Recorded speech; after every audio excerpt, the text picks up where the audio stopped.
ಎಲ್ಲರಿಗೂ 77ನೇ ಗಣರಾಜ್ಯೋತ್ಸವ ದಿನದ ಶುಭಾಶಯಗಳನ್ನು ಕೋರುತ್ತಾ ಇವತ್ತು ಸಿಹಿಯಾದ ಕ್ಯಾರೆಟ್ನ ಜ್ಯೂಸನ್ನು ಕುಡಿಯೋಣ. ಅದರೊಟ್ಟಿಗೆ ವಾಟರ್ ಆ್ಯಪಲ್ನ ಜ್ಯೂಸನ್ನು ಸಹ ಮಾಡಿದ್ದೇನೆ. ಈ ಎರಡು ಜ್ಯೂಸ್ಗಳು ಆರೋಗ್ಯವನ್ನು ಕಾಪಾಡುವುದರಲ್ಲಿ ಬಹಳ ಮಹತ್ತರ ಪಾತ್ರವನ್ನು ವಹಿಸುವಂಥದ್ದು. ಈ ಕ್ಯಾರೆಟನ್ನು ಬೇಯಿಸಿ ಅದರೊಟ್ಟಿಗೆ ಬಾದಾಮನ್ನು ಹಾಕಿ ಮಾಡಿದಂತಹ ಈ ಒಂದು ರುಚಿಕರವಾದ ಆರೋಗ್ಯದಾಯಕವಾದ ಜ್ಯೂಸ್ ಮಕ್ಕಳಿಗೆ ಸಹ ಒಳ್ಳೆಯದು, ಈವನ್ ದೊಡ್ಡವರಿಗೆ ಅಂದರೆ ಅಬಾಲ ವೃದ್ಧರವರೆಗೆ ಸಹ, ಮಕ್ಕಳಿಂದ ಹಿಡಿದು ಅಬಾಲ ವೃದ್ಧರವರೆಗೆ ಈ ಒಂದು ಜ್ಯೂಸ್ ಬಹಳ ಉತ್ತಮ. ಅದರಲ್ಲೂ ಈ ವಾಟರ್ ಆ್ಯಪಲ್ ಎಂಬುದು ಇದು ಹೆಚ್ಚಾಗಿ ಸಮ್ಮರ್ ಸೀಸನಲ್ಲಿ ಮಾಡುವಂತಹದ್ದು. ಬಟ್ ಈ ಕ್ಯಾರೆಟ್ ಈಗ ಒಳ್ಳೆ ಕ್ಯಾರೆಟ್ ಸಿಗ್ತದೆ.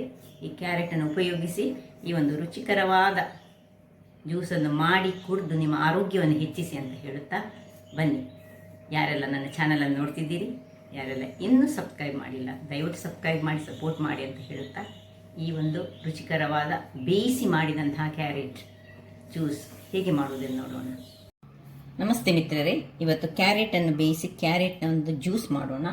ಈ ಕ್ಯಾರೆಟ್ಸ್ ಆಗ್ತದೆ, ಇನ್ನೊಂದು ನಮ್ಮದು ಆರೆಂಜ್ ಕಲರಲ್ಲಿರುವಂತಹ ಕ್ಯಾರೆಟ್ಸ್ ಆಗ್ತದೆ. ಯಾವ ಕ್ಯಾರೆಟ್ಗಳಾಗ್ತದೆ ನೋಡಿ. ಈಗ ನಾನು ಒಂದು 10 ಗಂಟೆಗಳ ಕಾಲ ಈ ಬಾದಾಮನ್ನು ನೆನೆಸಿಟ್ಟುಕೊಂಡಿದ್ದೇನೆ.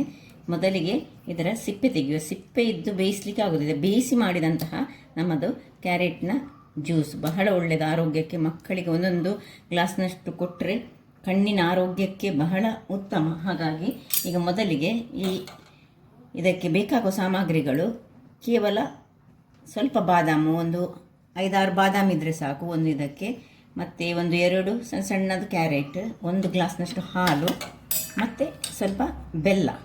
ಈಗ ಮೊದಲಿಗೆ ಕ್ಯಾರೆಟನ್ನು ಕಟ್ ಮಾಡಿಕೊಳ್ಳೋಣ. ಕ್ಯಾರೆಟ್ ಕಟ್ ಮಾಡಿಕೊಂಡು ತೊಳೆದುಕೊಂಡೆ, ಇದರದ್ದು ಬಾದಾಮಿನ ಬೀಜವನ್ನು ಇದು ಸಿಪ್ಪೆಯನ್ನು ಬಿಡಿಸಿಕೊಂಡು ಈಗ ಒಂದು ಕುಕ್ಕರನ್ನು ತೆಗೆದುಕೊಂಡು ಇದರಲ್ಲಿ ಬಾದಾಮ್, ಕ್ಯಾರೆಟ್ ಮತ್ತು ಸ್ವಲ್ಪ ಒಂದು ಪಿಂಚ್ ಉಪ್ಪು ಇಷ್ಟು ಹಾಕಿ ಇದು ಸ್ವಲ್ಪ ಮುಳುಗುವಷ್ಟು, ತುಂಬ ನೀರು ಬೇಡ, ಇದು ಜಸ್ಟ್ ಒಂದು ನಮಗೆ ಬೇಯಬೇಕು. ಇದನ್ನು ಬೇಯಿಸ್ಕೊಳ್ಳೋಣ. ಬಹಳ ಸುಲಭ ರೀತಿಯಲ್ಲಿ ಮಾಡುವಂತಹದ್ದು, ಕೂಡಲೇ ಆಗುವಂತಹದ್ದು. ಸೊ ಇದನ್ನು ಬೇಯಿಸಿಟ್ಟುಕೊಂಡು ನಾವು ಫ್ರಿಜ್ಜಲ್ಲಿ ಸಹ ಇಟ್ಕೊಳ್ಬೋದು, ಆಗ ಸ್ವಲ್ಪ ಕೂಲಾಗಿರ್ತದೆ. ಒಂದು ವಿಸಿಲ್ ಅಂತ ಇಟ್ಕೊಳ್ಳೋಣ.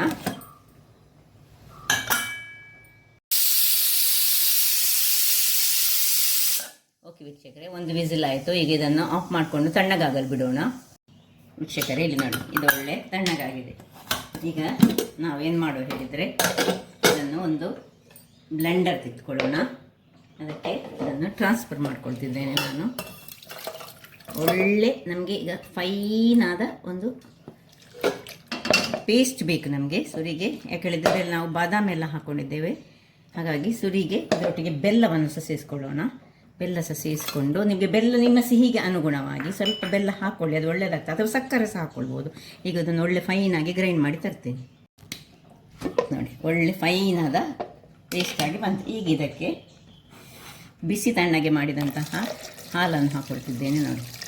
ಎಷ್ಟು ಇದರಲ್ಲಿ ಈಗ 2 ಗ್ಲಾಸು 3 ಗ್ಲಾಸ್ನಷ್ಟು ಆಗ್ತದೆ. ಅದರಿಂದಾಗಿ ಎಲ್ಲ ಹಾಲನ್ನು ಹಾಕ್ಕೊಂಡು ಇನ್ನೊಮ್ಮೆ ಗ್ರೈಂಡ್ ಮಾಡ್ಕೊಂಡು ತರ್ತೇನೆ. ಒಂದು ಸರ್ತಿ ಜಸ್ಟ್ ಒಂದು ಗ್ರೈಂಡಾಗಿ ತರೋಣ. ವೀಕ್ಷಕರೇ, ಇಲ್ಲಿ ನೋಡಿ, ಒಳ್ಳೆ ಒಂದು ಬಾರಿ ಕಲರ್ಫುಲ್ಲಾಗಿ. ಇಲ್ಲಿ ಬೇಕಿದೆ ನೀವು ಕೇಸರನ್ನು ಸಹ ನೀವು ಸೇರಿಸ್ಕೊಂಡ್ರೆ ಒಳ್ಳೆಯದಾಗ್ತದೆ. ಕೇಸರ ಮನೆಯಲ್ಲಿದ್ದರೆ ಸ್ವಲ್ಪ ಹಾಲಿಗೆ ಕೇಸರನ್ನು ಹಾಕ್ಕೊಂಡಿಟ್ಕೊಂಡ್ರೆ, ಇನ್ನೀಗ ಇದಕ್ಕೆ ಬಿಸಿ ತಣ್ಣಗಾದ ಸ್ವಲ್ಪ ನೀರನ್ನು ಸೇರಿಸ್ಕೊಳ್ಳೋಣ. ಅಥವಾ ಹಾಲನ್ನು ಸಹ ಸೇರಿಸ್ಕೊಳ್ಬೋದು ನಿಮಗೆ ಬೇಕಿದ್ದ ರೀತಿಯಲ್ಲಿ. ಹಾಲೊಂದು ಸ್ವಲ್ಪ ಸೇರಿಸ್ಕೊಂಡಾಯಿತು, ತುಂಬ ಹಾಲು ಸಹ ಬೇಕಂತಿಲ್ಲ, ಸ್ವಲ್ಪ ನೀರು ಮಾಡ್ಕೊಳ್ಳೋಣ ನೋಡಿ. ಎಷ್ಟು ಚೆನ್ನಾಗಿ ಬರ್ತದೆ ಹೇಳಿದರೆ, ಬಹಳ ಟೇಸ್ಟಿಯಾಗಿ ಬರುವಂತಹ ಈ ಒಂದು ಕ್ಯಾರೆಟ್ನ ಜ್ಯೂಸ್ ನೋಡಿ. ಇಷ್ಟು ದಪ್ಪದಲ್ಲಿ ಸಹ ಇಟ್ಕೊಳ್ಬೋದು, ಬೇಕಿದ್ರೆ ಇನ್ನು ಸ್ವಲ್ಪ ನೀವು ನೀರನ್ನು ಸಹ ಇದಕ್ಕೆ ಸೇರಿಸ್ಕೊಳ್ಬೋದು. ಈ ರೀತಿಯಾಗಿ ಬರ್ತದೆ. ಈಗ ಇದನ್ನು ನಾವು ಒಂದು ಗ್ಲಾಸಿಗೆ ಹಾಕೊಳ್ಳೋಣ. ಟೇಸ್ಟ್ ಅಂತೂ ನೀವು ಮಾಡಿ ನೋಡಿದರೆ ಅದು ಸಹ ಬೇಯಿಸಿದಂತಹದ್ದು. ಯಾರು ಸಹ ಈ ಚಳಿಗಾಲದಲ್ಲಿ ಕುಡಿದ್ರೆ ಬಹಳ ಉತ್ತಮ ಅಂತ ನಾನು ಹೇಳ್ತೇನೆ ನೋಡಿ. ಈಗ ಇಲ್ಲಿ ಇನ್ನೊಂದು ಬಗೆಯ ಜ್ಯೂಸನ್ನು ರೆಡಿ ಮಾಡ್ಕೊಳ್ತಿದ್ದೇನೆ. ಇಲ್ಲಿ ನೋಡಿ, ಇದು ವಾಟರ್ ಆ್ಯಪಲ್ ಅಂತ ಏನು ಕರಿತೇವೆ, ಇದೀಗ ತುಂಬ ಬೆಳೀತದೆ. ಇನ್ನು ಈ ಸೀಸನ್ ಇದರದ್ದು. ಇದಕ್ಕೆ ಒಂದು ನೆಲ್ಲಿದ್ದರೆ ಬಹಳ ಉತ್ತಮ, ಮತ್ತು ಒಂದು ಸ್ವಲ್ಪ ಅರ್ಧ ಲಿಂಬೆ, ಸ್ವಲ್ಪ ಬೆಲ್ಲ ಅಥವಾ ಸಕ್ಕರೆ ಸಾಕ್ತದೆ ನಿಮಗೆ ಬೇಕಿದ್ದರೆ. ಸೊ ಇದನ್ನೀಗ ನಾವು ಕಟ್ ಮಾಡ್ಕೊಳ್ಳೋಣ. ಸಣ್ಣ ಸಣ್ಣದಾಗಿ ಕಟ್ ಮಾಡಿಕೊಂಡು ಒಂದು ಮಿಕ್ಸಿ ಜಾರಲ್ಲಿ ಹಾಕ್ಕೊಳ್ಳೋಣ. ಸೊ ನೋಡಿ, ಇದರಲ್ಲಿ ತುಂಬ ಈ ರೀತಿ ಇರ್ತದೆ. ಇದನ್ನೆಲ್ಲ ತೆಗೆದುಕೊಳ್ಬೇಕು. ಹೀಗೆ ತೆಗೆದುಕೊಂಡು ಒಳ್ಳೆ ನೀಟಾಗಿ ಕಟ್ ಮಾಡಿಕೊಳ್ಬೇಕು. ಹುಳ ಎಲ್ಲ ಇರ್ತದೆ. ಈಗ ಮಳೆಗಾಲ ಆದರೆ ಇದರ ಒಳಗೆ ಹುಳ ತುಂಬ ಆಗ್ತದೆ. ಮಳೆಯ ಮೊದಲು ಇದನ್ನು ಈ ಸಮ್ಮರ್ ಸೀಸನ್ನಲ್ಲಿ, ಸಮ್ಮರ್ ಸೀಸನ್ ಬರುವಾಗ, ಇನ್ನೂ ಸಹ ಬರಲಿಲ್ಲ ಸಮ್ಮರ್ ಸೀಸನ್ನಲ್ಲಿ ಈ ವಾಟರ್ ಆ್ಯಪಲ್ನ ಜ್ಯೂಸು ಕುಡಿಲಿಕ್ಕೆ ಬಹಳ ಉತ್ತಮವಾಗಿರ್ತದೆ. ಸೊ ಇಲ್ಲಿ ಎಲ್ಲವನ್ನು ಹೀಗೆ ಕಟ್ ಮಾಡ್ಕೊಳ್ತೇನೆ ನಾನು. ವೀಕ್ಷಕರೇ, ಇಲ್ಲಿ ನೋಡಿ, ಇದು ಕಟ್ಟಾಯಿತು.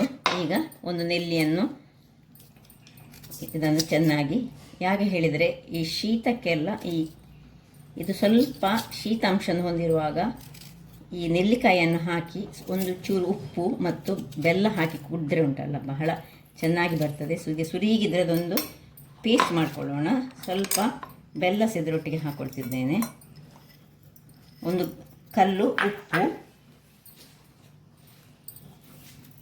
ಇಷ್ಟನ್ನು ಸ್ವಲ್ಪವೇ ಸ್ವಲ್ಪ ಬಿಸಿ ತಣ್ಣಗಾದ ನೀರನ್ನು ಹಾಕ್ಕೊಂಡು ನಾವು ಇದನ್ನು ಚೆನ್ನಾಗಿ ಸ್ವಲ್ಪ ನೀರು ಹಾಕುವ ಸುರಿಗೆ ಒಂದು ಪೇಸ್ಟ್ ಥರದಲ್ಲಿ ಮಾಡೋಣ. ವೀಕ್ಷಕರೇ, ಇಲ್ಲಿ ನೋಡಿ, ಒಳ್ಳೆ ದಪ್ಪ ಪೇಸ್ಟ್ ರೆಡಿ ಆಯಿತು. ಇದನ್ನೀಗ ಇದಕ್ಕೆ ಸೇರಿಸಿ ಹಾಕ್ಕೊಂಡು, ಈಗ ಎಷ್ಟು ನಮಗೆ ನೀರು ಬೇಕು, ಇದು ತುಂಬ ದಪ್ಪ ಸಹ ಕುಡಿಲಿಕ್ಕೆ ಒಳ್ಳೆಯದಾಗೋದಿಲ್ಲ. ಹಾಗಾಗಿ ಒಳ್ಳೆ ಸಿಹಿ ಸಹ ಆಗಿದೆ, ಅದು ಸಹ ಸಿಹಿ ಇರ್ತದೆ. ಸ್ವಲ್ಪ ನಾವು ಬೆಲ್ಲ ಸಹ ಹಾಕ್ಕೊಂಡಿದ್ದೇವೆ. ಈಗ ಇದನ್ನು ಚೆನ್ನಾಗಿ ಕರಗಿಸ್ಕೊಳ್ಳೋಣ. ಇದಕ್ಕೆ ಬೇಕಿದ್ದರೆ ಏಲಕ್ಕಿ ಹಾಕ್ಕೊಳ್ಬೋದು, ಹಾಕ್ಕೊಳ್ಳೋರು ಏಲಕ್ಕಿ ಹಾಕ್ಕೊಳ್ಬೋದು. ಮತ್ತು ನಾನು ಇವತ್ತು ಸ್ವಲ್ಪ ಲಿಂಬೆಯನ್ನು ಚೂರು ಹಿಂಡಿಕೊಳ್ತೇನೆ. ಸ್ವಲ್ಪ ಒಂದು ಚೂರು, ಒಂದು 2 ಡ್ರಾಪ್ ನೋಡಿ. ಇದೀಗ ಏನಾಗ್ತದೆ ಹೇಳಿದರೆ, ಸ್ವಲ್ಪ ಈ ಲಿಂಬೆ ಹಾಕಿದರೆ ಅದಕ್ಕೆ ಉಪ್ಪು ಸೇರಿದರೆ ನಮಗೆ ಕುಡಿಲಿಕ್ಕೆ ಬಹಳ ಚೆನ್ನಾಗಿ ಬರ್ತದೆ. ಸೊ ಇಲ್ಲಿ ನೋಡಿ, ನಾನು ಇದನ್ನು ಸರ್ವ್ ಮಾಡ್ತಿದ್ದೇನೆ.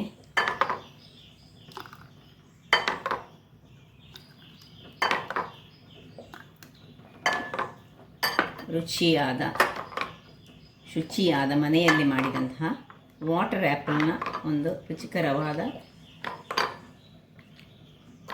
ಜ್ಯೂಸ್ ರೆಡಿ ಆಯಿತು. ಇನ್ನೀಗ ಕ್ಯಾರೆಟ್ ಜ್ಯೂಸ್. ಇಷ್ಟಂತೂ ಅದ್ಭುತವಾಗಿ ಉಂಟು ನೋಡಿ. ಒಂದು ಕ್ಯಾರೆಟ್ನ ಜ್ಯೂಸು ಮಕ್ಕಳಿಗೆ ಬಹಳ ಉತ್ತಮ. ಇದು ವಾಟರ್ ಆ್ಯಪಲಿನ ಜ್ಯೂಸ್, ಇದು ಸಹ ಹಾಗೆ ಬಹಳ ದೇಹಕ್ಕೆ ಬಹಳ ಉತ್ತಮ. ಹಾಗಾಗಿ 2 ಬಗೆಯ ಜ್ಯೂಸ್ಗಳನ್ನು ನಾನಿವತ್ತು ಮಾಡಿ ತೋರಿಸಿದ್ದೇನೆ. ಹಾಗಾದರೆ ನನ್ನ ಈ ಕುಕಿಂಗ್ ಚಾನಲ್ ನಿಮಗೆ ಇಷ್ಟ ಆದರೆ ಬೋಳೂರು ಸುವರ್ಣ ಚಾನಲನ್ನು ಲೈಕ್ ಮಾಡಿ, ಶೇರ್ ಮಾಡಿ ಹಾಗೂ ಸಬ್ಸ್ಕ್ರೈಬ್ ಮಾಡಿ ಹಾಗೂ ನನ್ನ ಇನ್ಸ್ಟಾಗ್ರಾಮ್ ಪೇಜನ್ನು ಫಾಲೋ ಮಾಡಿ. ಧನ್ಯವಾದಗಳು.